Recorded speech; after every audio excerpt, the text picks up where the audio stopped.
TV ku biganiro tubagezaho ndetse n'amakuru tubategurira tariki 7 ukwezi kwa mbere 2026 twicariye mu busitani, twicariye muri Edeni, nta kibazo dushaka kwiteza. Ndi kumwe na Rwamukwaya Olivier. Urasuzwa nanjye mwenye ndake. Naye ndagusuje mwana ndake mwenye ndake. Ibyari byo byose niho bigenda biganisha. Meze bitese? Ni kwa kundi tu. Nta mpinduka. Uri mwaka uva ukagenda ko tumbona nta mpinduka tu. Ubona nta mpinduka? Mbara nta mpinduka aho cyarya twakobotse. Cyarya twakobotse kabisa. Hari umuntu aje ati se uracyari handi ati aho wansize tu. Wenda dutera imbere ko evolution ziraza ariko nyine tu uko wegera imbere ko pressure ziyongera cyane ko usanga birahenze bigenda bizamuka nyine amazu arahenze ayicyuzi araboneka ariko ubuzima burahenda nabwo nyine ugasanga tugomba ko nta kintu guhinduka umwaka uraba ariko nta mpinduka kubyekeye no gukoboka cyane turacyakoboka pe. Tujiro mu amakuru avugwa ku mugoroba mu by'ukuri inkuru yabaye Kimomo n'urupfu rw'umugabo bita Makanaki Kasimbira John. Uyu akaba ari generale wa Wazalendo hariya muri Uvira. Umurambo w'abantu babawubonye noneho inabonye agaramye mu modoka oya ntawezo oya hari undi murambo agaramye intare wagira ngo zamutaye gikuta hare bari bamurashe iyo bari kimugoragoza niyo mu makuru naherukaga ariko nyumukanye mbonye nanjye ko confirmation ko agiye ubwo ari ni bamwe mu bantu ejo sinzi mu makuru y'ikigano twakoze namenye umuceri mwinshi hanze ubwo ni urebye baje nka Makanaki yarwaniraga iki n'intambara aho biri reka da nta kintu yakubwira nta kintu mbese we ibyo yarwaniraga n'intambara ihari reka da aba yarakize akaba ari muri M23. Aha turaza kubigarukaho wiri mishiki. Hari ibintu yatangaje ko nubundi bakorompwe cyangwa se babeshywe na regime de Kinshasa. Mu by'ukuri rero ubona ko ni ibintu byinshi abazarendo harimo abazarendo batangiye kumenya ukuri. Urebye nka Muindo Nzangi amagambo yavuze ayo Jire Murumbejo yavuze miliyoni 8 y'abazarendo ni bapfa nk'amasazi.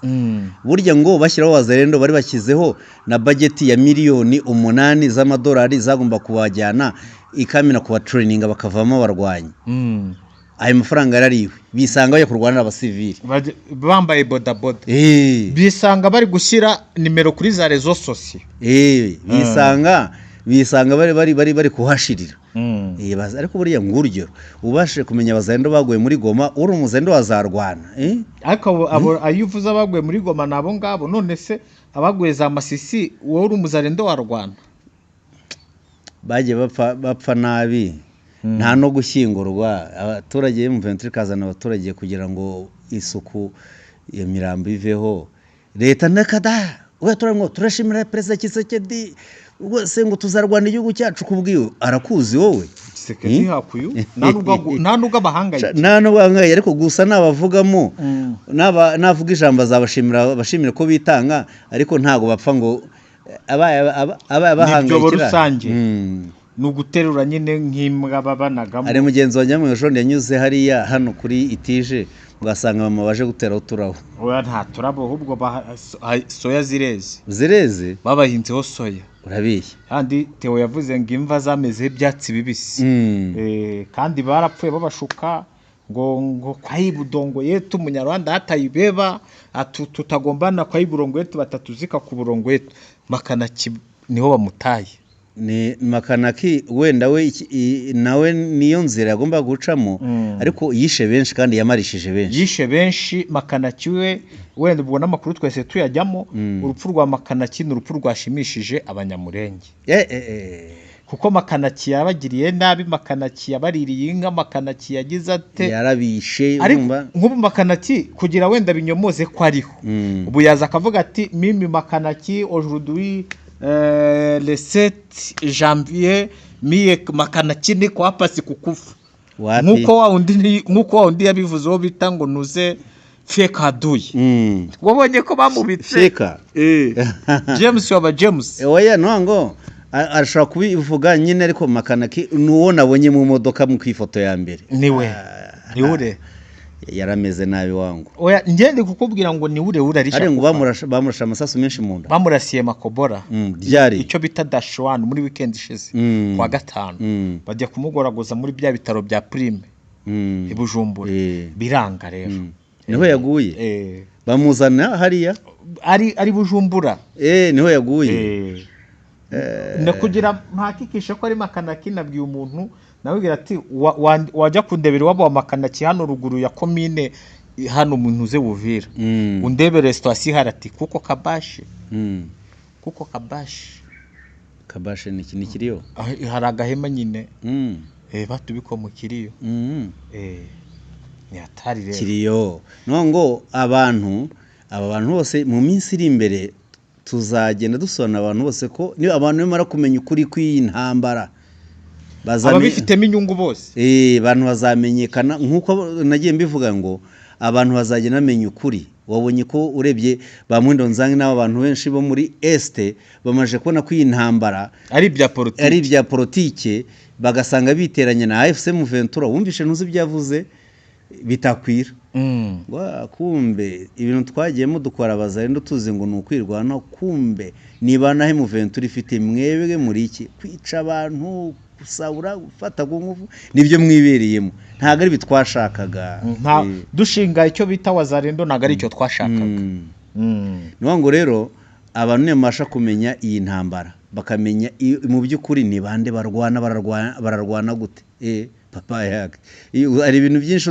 uzamenya uzibaza impamvu ubona intambara ibera muri Kongo ukabona Nduhungire na Edouard Bizimana baraterana amagambo kandi ari ibyo muri Kongo uzamenya impamvu ubona abantu mu burasirazuba bwa Kongo bose bagira gutya bagahohoterwa mu bice byose uzamenya uburyo abarundi bashikoye uzamenya cyazanyemwe abarundi muri iyi ntambara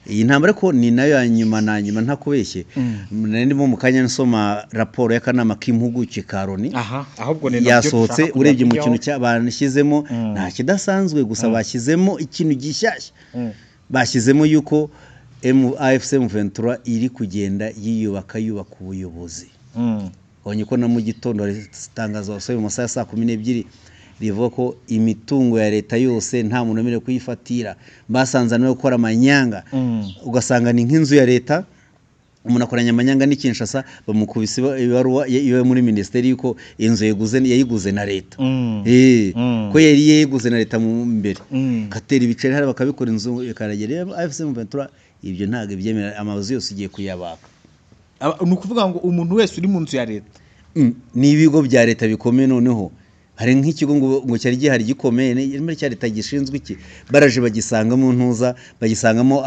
abahinde ngo baratangiye gushyiramo amadepo ngo ni bakiguze n'abantu bo muri leta ngo ni icyabo oya bavuze ubwo bugure ntago bwemewe ntago bwemewe ni ukuvuga ngo imitungo yose ya leta amazu izi nyubako zose ziri kuri body rack zose barazibaka inzu yose izuko ngo umutungo wose wa leta uri ku butaka buyobowe na AFC M23 wose nuwawo ariko nibyo nyine ariko urumva abantu bajya profita bya bindi mwabona akahita agenda akavuga ngo akumvikana n'umuntu uri Kinshasa akahita amubwira ngo bakorana amasezerano ko baguze bakamukubita cyangwa cy'Kinshasa cyuko iyo nzu ari leta yahamuhaye cyangwa yahaguze na leta babikora rero bagenda batwara amazu menshi gutyo ngo nibyo ngibyo twavuga kubirebana n'ibya politiki ibindi bamaganye Muhindo Nzangi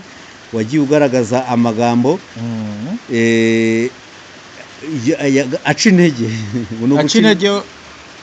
FRDC ngo FRDC n'abamayimayi bo mu bwoko bw'abandandi bigaragara ko yagize gute yabaciye intege kuko ibintu byose yerekanye ko byose ibaze ngo Uvira yafashwe kubera abantu bitwa ngo Steve Wembi na Bakatsuva bakoze ngo amatweet bavuga ko ingabo za FC ngo zageze muri Uvira ngo babeshye iyo hataba ngo uriya Masadiburu uriya Rubio ngo wamaganye M23 ngo iba yarageze muri Katanga ni ukuvuga ngo ntabwo ngo FARDC ibaho iyo hatabaho Marco Rubio baba barageze muri Katanga.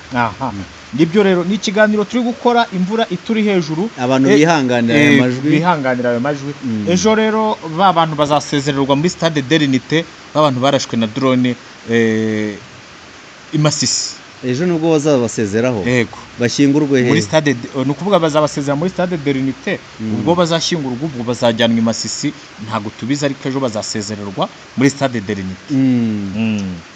Abantu 10 ndetse n'abandi 60 bakomeretse na drone. Abaturage ba Kongo barashwe na drone. M23 MONUSCO yasohoye itangazo itanga pole ariko kukitamaganye abarashe. Rumva MONUSCO yasohoye itangazo itanga pole inamagana ubutegetsi bwa Kinshasa ko ibyo bintu bitari byo byo kubombarida abasivili. Ntabwo yabyamagaye MONUSCO. M23 nayo iravuga ngo ibyo ngibyo nukwiyererutsa sohora itangazo ko uretse gukorana nabo kuko ni wowe wabibigishije nawe ubahiza intwari. Nuwo rero hagati nuwo ngo byanga bikunze ubwo n'amahanga ku ruhando mpuzamahanga bizagaragara nimba leta yica abaturage bayo si bica none se bizagaragara ku mugaragaro. Erega muri ibi byumweru nka bingaye bishize leta ya Kongo iri kugenda igwa hasi. Reba amagambo ya ntuza ya Ekenge nungu ntibarayakira. Sylvain Ekenge ntibarakira nanone bya ntuza undi Muhindo Nzangi nawe yarashe urumva ari ministre w'ubuhinzi ndetse n'uburobyi. Bemba harya wakabiki ubwikorezi wa transport ariko biba ko yavuzwe ko ari we nyirizanyishya amazetwa mu bondo zamaze abantu Kinshasa. Noneho umuvugizi wa gisirikare wavuze ko hari abantu mu buyobozi bakorana na Perezida Tshisekedi bakorana na Mabondo bamutumije Kinshasa. Jean Pierre Bemba uyo uriya muvugizi wa gisirikare umujene gutya w'umuriyetema bamutumijeho yagiye kwisobanura. Yego ubwo ibijyanye n'imirwano abarundi ntago bateganya gukura ingabo zabo muri Kongo nyine nubundi barakwereka ko ngo amato 3 n'ubundi Reverend nawe perezida w'igihugu ubu ngubu sibyo gukutese ni uyobora Burundi Reverend y'igihugu kandi kiyoborwa na Sebarundi. None se ubona hari ijambo agira mu gihugu indese uri Sebarundi nose ayararigira. Reka nze nkwereke wumvishije Reverend bamubaza ibyerekeye n'imipaka izoguma yugawe izugurirwa rimwe n'u Rwanda. Nuba ngo perezida nta kintu icyo kintu hari undi mu perezida mu gihugu papa. Hanyuma ko yavuze ko prime niyo ngabo umugaba mukuru w'igisirikare yavuze ngo ingabo z'abarundi zavuye muri Uvira kubera yuko Amerika yari yasabye ko ingabo zose zavamo bo bazikuramo. Ariko yavuze ntago twavuyeyo turacyari tugiye no kohereza abandi. Amato rero yambukira mu Rumonge agana za Baraka ngo agabye igitero bundi bushyashya. Nabandi basirikare bacaye inkwingo ku mashanyarazi cyangwa ni n'abandi basanzwe bundi bapfiriye za Ruvungi ni babandi to nuko ngera imibare y'abapfira hariya nta kintu. Abaturage b'Abanyekongo bari gutikirira i Burundi urabwo n'uburyo twahisemo kuganira. Abaturage b'Abanyekongo bari gutikirira i Burundi ejo nondaga 150 bamaze kugwa mu nkambi bamaze ku 150 abaruhama bo nta mibarizwe. Nose wowe wafata amabido ukagekeranya hakabura abantu bagenda ntibyabura ugasanga umama abana bamubwira ati mama nyorosha miguru bakubambe nyine se nta bwato buhaba arase nta bwato bubamo kandi uriya mugezi urimo ingona n'imvubu zirimo. Hari umugezi hari wimena munoza mu kiyaga cya Tanganyika. Hari rero baba bagenda ni ku gice cyaho umugezi winjiramo hafi n'umupaka.